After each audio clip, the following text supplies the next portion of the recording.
Good morning students, this is 12th class biology, lecture 4 of chapter 7, evolution. And the topics to be discussed today are mutational theory of evolution, modern synthetic theory of evolution. So, two theories of evolution we have already discussed in previous lecture. Now today we will discuss these other two theories of the evolution. Then Hardy-Weinberg principle and factors affecting Hardy-Weinberg principle. So let's start with the mutational theory of evolution first. Mechanism of evolution. Darwin ignored about the origin of variation and mechanism of speciation. Speciation means formation of species.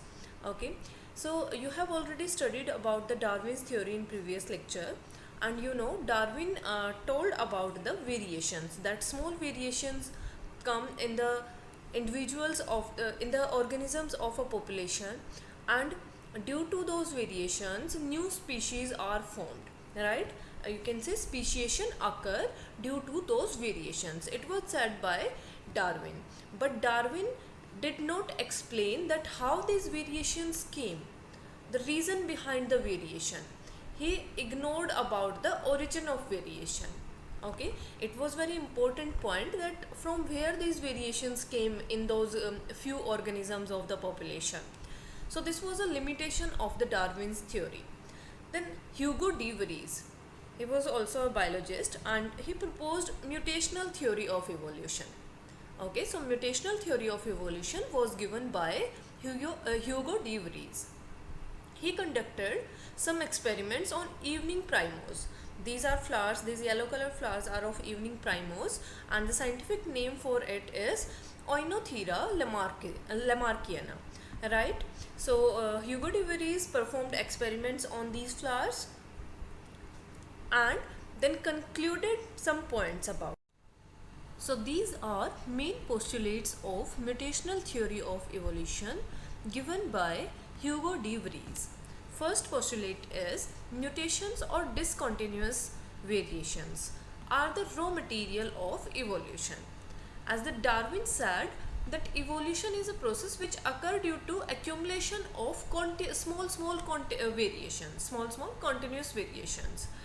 But here Hugo de Vries said that there is no need of accumulation of the variations. There can be a sudden mutation, okay, and that mutation can be called a discontinuous variation. So mutation or the discontinuous variation is the raw material for the evolution. So it was just a contradictory statement to that of the Darwin's statement, right? Next thing, it was said that mutations appear all of a sudden. Mutations can appear all of a sudden, they become operational immediately. Next thing, unlike Darwin's continuous variations or fluctuations, mutations do not revolve around the mean or normal character of the species. Here you can take one example. What is mean? There are three heights. You can take example of any plant or any animal. Like there is a tall plant, one very dwarf plant, and one is of medium height. Okay, so according to the Darwin's theory, variations always revolve around the mean character, means the medium height. Okay, medium height will be the mean character, and according to the Darwin, variations always revolve around that. Okay, with the time, the medium height plants are chosen by the nature, and the both the means the peripheral values, though you can say dwarf plants and the tall plants will be eliminated. Okay, so mean character is chosen, but here Hugo de Vries is saying that mutations do not revolve around the mean character. Okay, mutations can be in any direction. Next thing that was said by Hugo de Vries is the same type of mutations can appear in a number of individuals of a species. So it is not compulsory that mutation will appear on the one or two individuals of a species. It can appear in a number of individuals, in large number of individuals, same mutation can occur. Next thing was of the this postulate of the theory is the useful mutations are selected by nature and the harmful ones are eliminated. Mean the individuals, those will have the useful mutation will survive, means will be selected by the nature, and the harmful ones means the individuals which are having harmful mutations, like which are of no use with the changing environment, those will be eliminated by the nature. Then evolution is a discontinuous process. It was said by Hugo de Vries that this is not a continuous process. This is not due to the continuous accumulation of variations, as it was said by the Darwin. He said that evolution can occur all of a sudden due to any sudden mutation, and that is a discontinuous process. There are some limitations of mutational theory of evolution given by Hugo de Vries. So let's discuss these limitations. First is mutations are generally recessive. As you have studied in chapter Principles of Inheritance and Variation, that mutations generally result in formation of recessive allele. Okay, so mutations are generally recessive, while traits taking part in evolution are usually dominant, as it is observable in nature, and also it was explained by Darwin that traits which take part in evolution are usually dominant. That dominant trait is chosen by nature, or you can say selected by nature, and take part in evolution. So how a mutation which is causing a recessive trait can take part in evolution? So it was not explained by Hugo de Vries, right? So it became a limitation of his theory. Second thing, this theory does not explain the role of nature. Also in his theory, Hugo de Vries gave no idea about the nature's role in the evolution process, right? But there is a big role of nature in the process of evolution, which was not explained by Hugo de Vries. So these were the limitations of the Hugo de Vries theory, due to which a new theory came into existence. Let's see how the Darwinian variations are different from Hugo de Vries mutations, means the mutations which were described by the Hugo de Vries. So how the Darwinian variations are different from those mutations. So first, Darwinian variations, according to Darwin, variations are minor variations, okay, small variations, he said. And mutation, according to Hugo de Vries, is large variation, okay, it occurs all of a sudden, and it is a large single step large variation, that is also called saltation. Okay, according to Hugo de Vries, mutation is a single step large variation, that is called saltation as well. Darwinian variation is directional. According to Darwin, variations accumulate in one direction, okay, and leads to the evolution. But Hugo de Vries mutations are random, sudden, and directionless. Those can be means the beneficial mutations or can be harmful mutations. So there is no direction for the mutations, but Darwinian variations, according to the Darwin, variations are directional. Now according to the Darwin, the variations lead to gradual evolutions. So Darwinian variations cause gradual evolution, that means the evolution in one direction, step by step. But mutation cause speciation by saltation. Saltation means single step large mutation. So according to Hugo de Vries, speciation is caused by mutation, that is a single step large mutation. Now let's discuss the next theory, that is the modern synthetic theory of evolution. Okay, because of the some limitations of the Darwin's theory and some of the Hugo de Vries theory, okay, there were some important points of both of the theories. As Darwin said about the natural selection, okay, many postulates of the Darwin's theory were very important, but only one limitation was there, that he was not able to explain the reason behind the variations, right?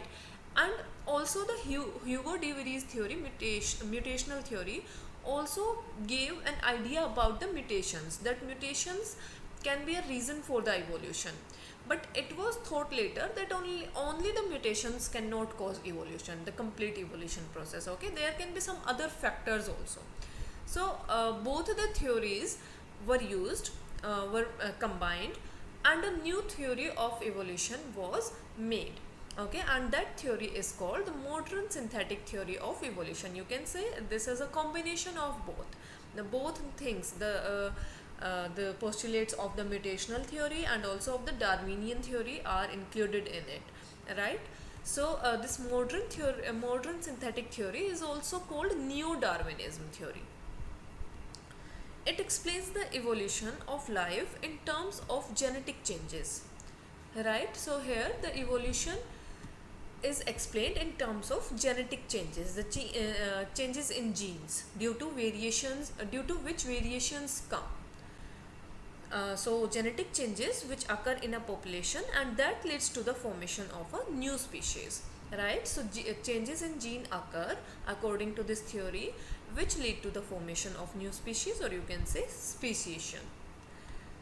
The concept coming under this synthetic theory of evolution include the genetic variations, okay, variations in genes, reproductive and geographical isolation, and natural selection. Okay, so here all these things are included in this theory. Genetic variation can be a reason for the evolution. Also the reproductive and geographical isolation. Okay, if the organisms are geographically isolated or the reproductively isolated, that can also be a reason for the speciation and for the evolution. And also natural selections, when nature also plays a very important role in evolution. So it was explained by synthetic theory of evolution. Also this theory explains the concepts which occur when the allele frequency of the population changes. So this theory also explains that if any variation occur, if the allele frequency of any population is changing, then what will happen? According to this theory, when the changes are great enough, okay, so this theory says if the change in allele frequency is great enough, then there will be formation of a new species. Okay, so how a new species will be formed according to this theory? If the great changes occur in the allele frequency of a population. So this theory is also called neo-Darwinism theory, because it also accepts the Darwin's theory. All the postulates of Darwin's theory are accepted by this modern synthetic theory. Okay, the natural selection set by the Darwin, it is acceptable in this theory also. Only some additional points are given, and those additional points are like the reason for the variations. Those can be genetic recombinations, okay, those can be due to geographical or you can say reproductive isolation. So those points have been added in this theory, and that's why this is called neo-Darwinism theory. Now next topic is Hardy-Weinberg principle, and this principle says that allele frequency in a population are stable and is constant from generation to generation. Hardy-Weinberg, this principle was given by Hardy-Weinberg, and he said that allele frequency in a population is stable. Okay, means whatever will be the allele frequency in a population, that remains stable and constant from generation to generation. Generation after generation, that allele frequency cannot change. It was said by Hardy-Weinberg. The gene pool means the total genes and their alleles in a population is called gene pool. Means if there are many genes and having different alleles, so all the genes and their all the alleles, that make a gene pool. So the gene pool remains constant. This is called genetic equilibrium, right? Genetic equilibrium means Hardy-Weinberg equilibrium, means the allele frequency remains constant. And this, also it said, this law state that sum total of all the allele frequencies, okay, all the allele frequencies of any population, what is the sum total of that? That is 1. For example, in a diploid organism, okay, P and Q are the frequencies of allele A, capital A and small a respectively. Consider there is a gene having having two alleles, capital A and small a, right? In a diploid organism there will be two alleles, right? So capital A and small a are two alleles, and frequency of capital A is P and frequency of small a is Q in a population. Okay, now the frequency of capital A, capital A. Now what will be the frequency of if the frequency of capital A is P, then what will be the frequency of capital A, capital A? It will be P square, right? The probability of an allele capital A with frequency P is the product of the probabilities, that is P square, right? Is it clear? If A is representing P, then capital A will represent P square. Okay, P square is the frequency for this condition. Now the frequency of small a, likewise the frequency of small a means when both the recessive alleles will be present together, that frequency is represented by Q square. Now the frequency of capital A, small a, what will be that frequency? That will be 2pq. Okay, hence we can say p square plus 2pq plus q square is equal to 1. It can be in binomial expansion, you can say a square plus b square plus 2ab, right? You can say it like this: a square plus b square plus 2ab. Okay, so it is in binomial expansion, you can say p plus q whole square. Okay, how can we expand a plus b whole square? A plus b whole square is expanded as a square plus b square plus 2ab. So it is the same. So change of frequency of allele in a population cause disturbance in genetic equilibrium. Okay, that if there is any change in allelic frequency of a population, that will cause disturbance in genetic equilibrium, and this change is due to evolution. So if any change occur in the allelic frequency, that change will cause evolution, that change will cause genetic equilibrium, due to which there will be evolution. Now these are the factors affecting Hardy-Weinberg equilibrium.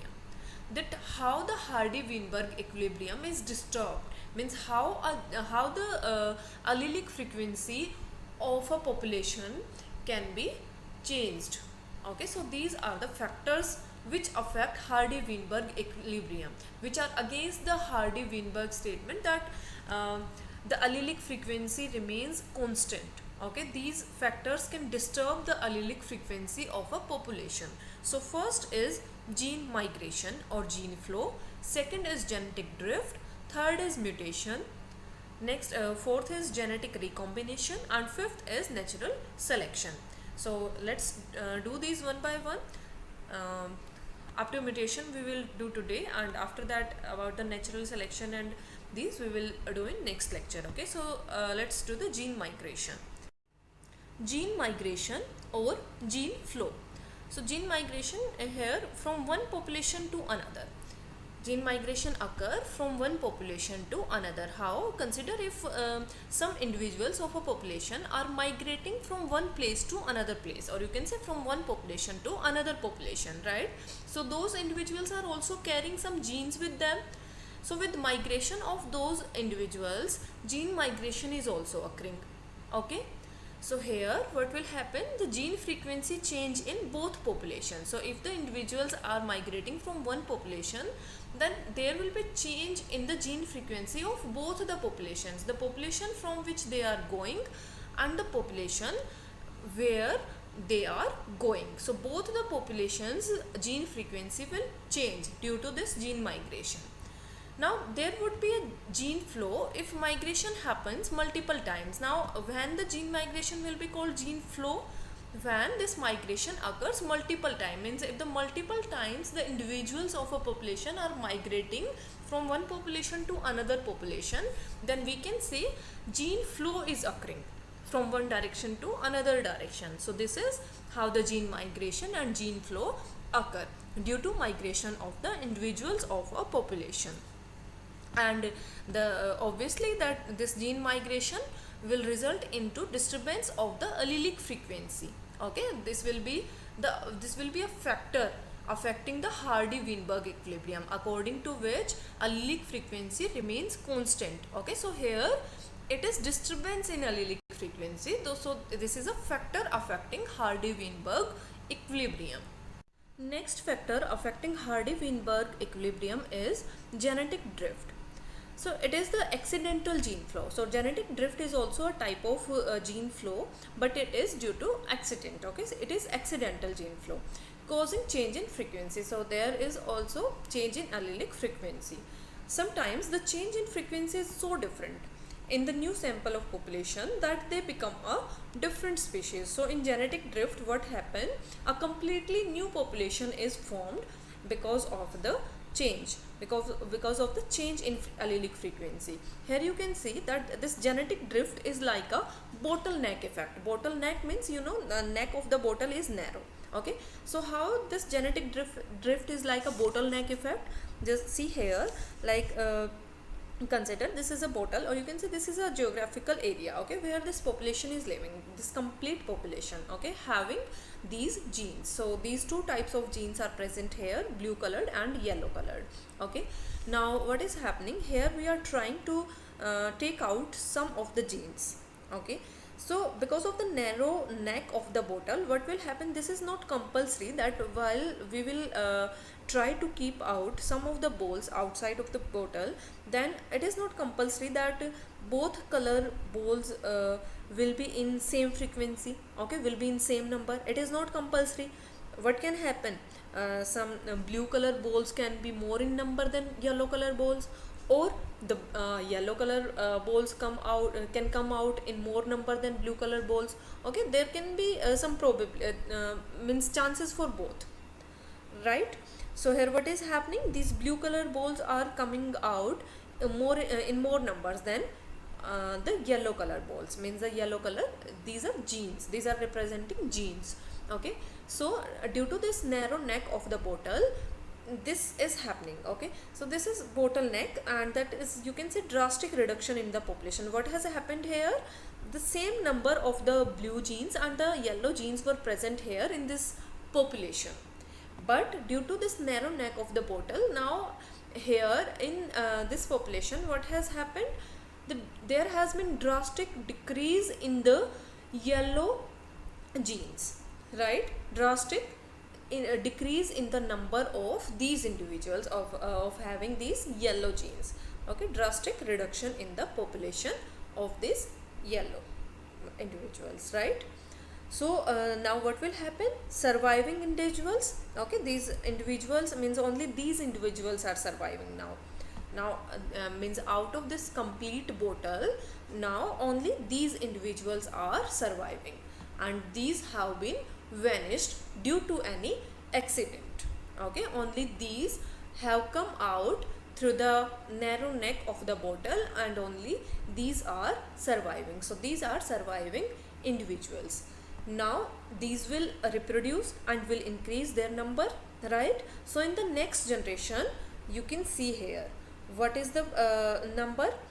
Here the number of the these blue colored individuals is more, and the number of yellow colored individuals is comparatively less. Okay, so you can say gene frequency has been changed. Just compare this bottle from this bottle with this bottle. Okay, so what was the gene frequency here, and what is the gene frequency here?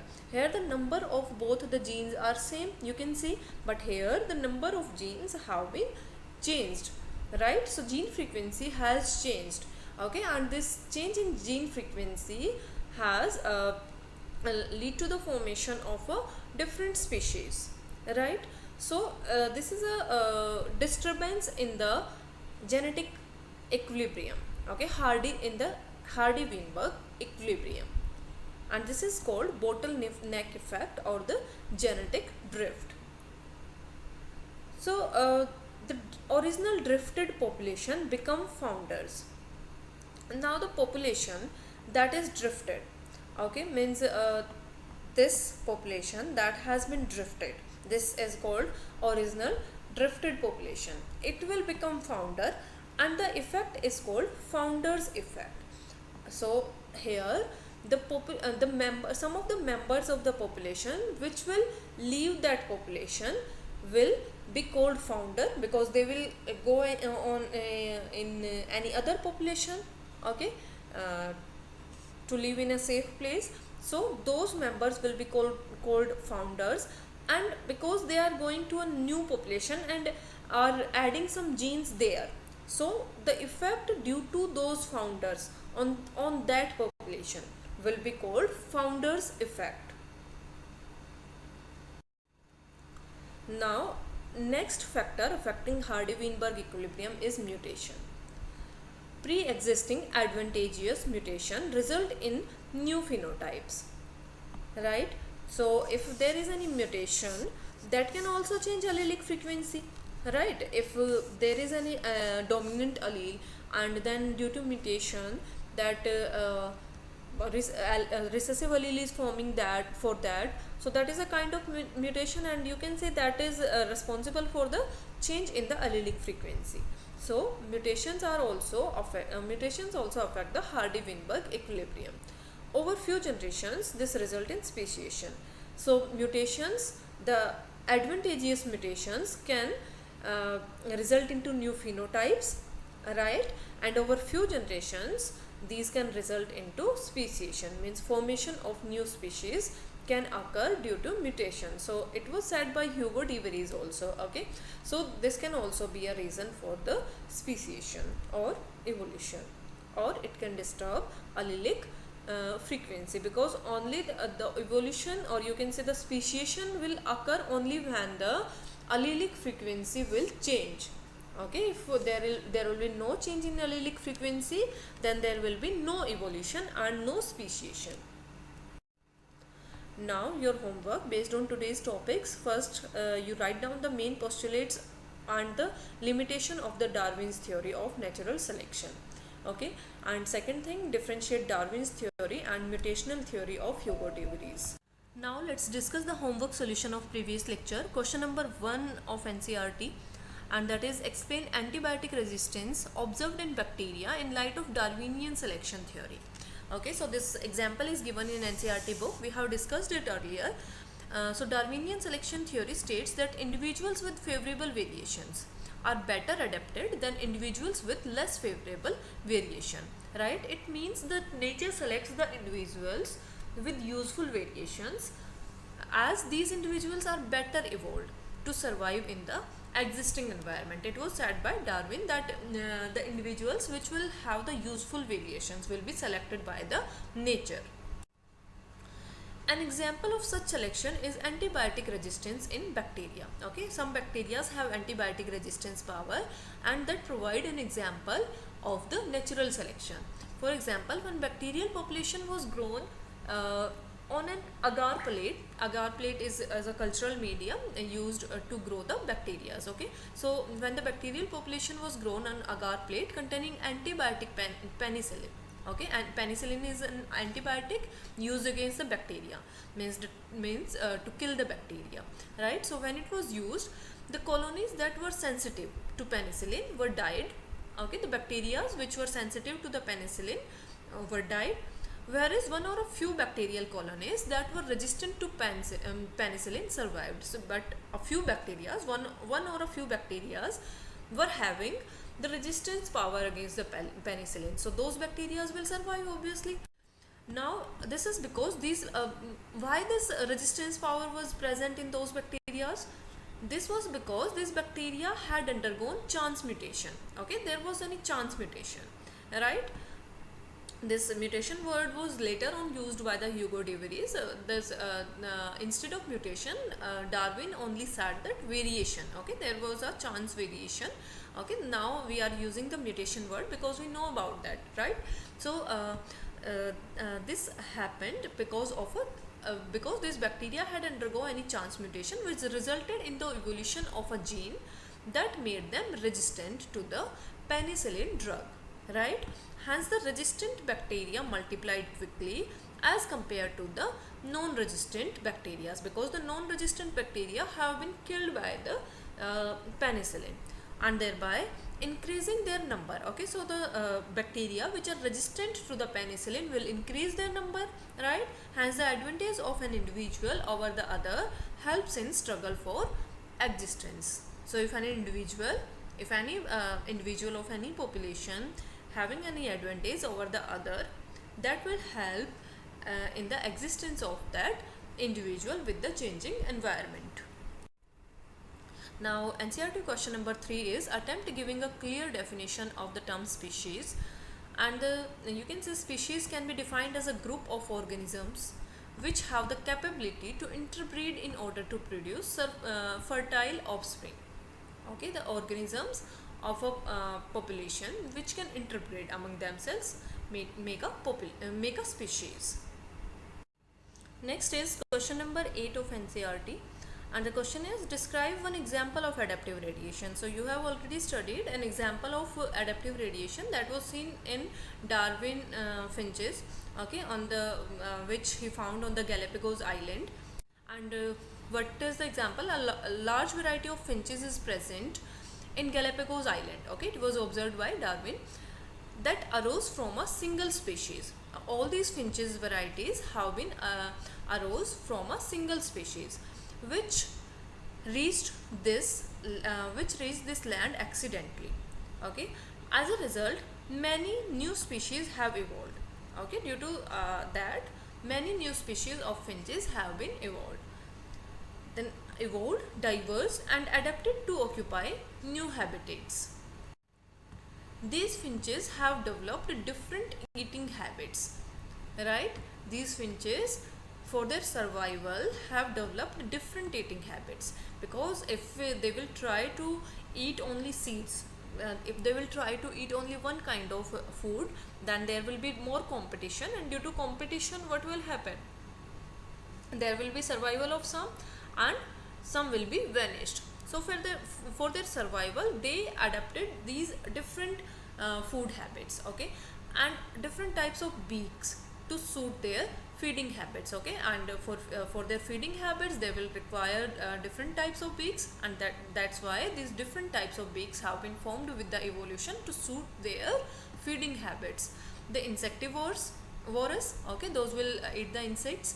Blood sucking and other species of finches, these are given some only 2 examples. Okay, so many species of the finches with varied dietary habits have evolved from a single seed eating finch ancestor, right?